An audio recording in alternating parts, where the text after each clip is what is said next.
My name is Marion Overholt. I'm the Executive Director of Legal Assistance of Windsor. Thank you for joining us this morning for our media launch of our Sexual Harassment in the Workplace project. LAW is one of 20 clinics across Ontario who are participating in this program funded by the Department of Justice. The idea of the project is to provide legal services and information to workers who are vulnerable to sexual harassment in the workplace. So either workers who are at risk or have experienced sexual harassment, the service will be available to those workers to help them understand what are the risks of and rights with regard to sexual harassment in the workplace. It's helpful for us to define what we mean by sexual harassment.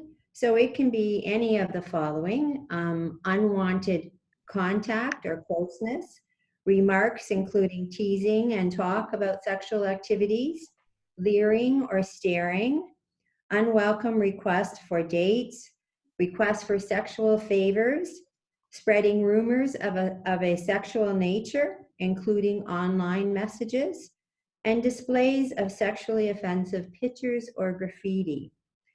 We will also be providing information sessions for agencies and employers in describing what the legal obligations are in order to provide a workplace that is free of sexual harassment.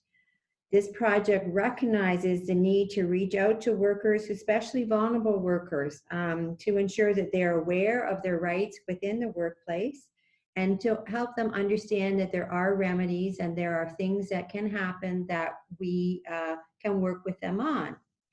There's also a positive obligation on employers to ensure that their workplaces are free of sexual harassment.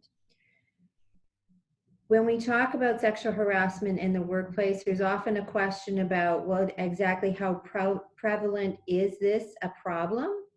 And what we know most recently in a report that was done in 2019, the gender-based violence and unwanted sexual harassment behavior in Canada, the study showed that more than half of the participants who were employed in the previous year stated that they had witnessed at least one instance of inappropriate sexual behavior in the workplace, and that 29% of women and 17% of men who participated in the survey had experienced inappropriate sexual behavior. So that clearly establishes that there is a need for this type of project, that people require information and support to deal with the issue of sexual harassment in the workplace. And it is an area where some of the remedies are a little complex, and so therefore providing legal information and advice will be a really important benefit.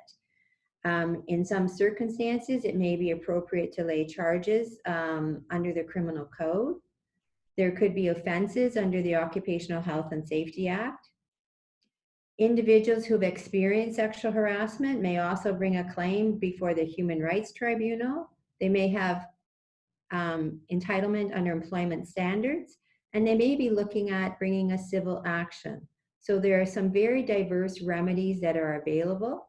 And we also want to provide support to people who are experiencing this problem or who have experienced in the past. So Legal Assistance of Windsor offers both law and social work services, and both kinds of services will be available for this program. We know that sexual harassment is particularly prevalent in marginalized communities for workers who are employed in precarious employment situations that we think probably have been exacerbated, made worse by COVID because of the insecurity of work that people are experiencing. So we look forward to working with our communities, with agencies, with our partners, and with individuals to help make Windsor and Essex County an environment where people can go to work and not experience sexual harassment on the job.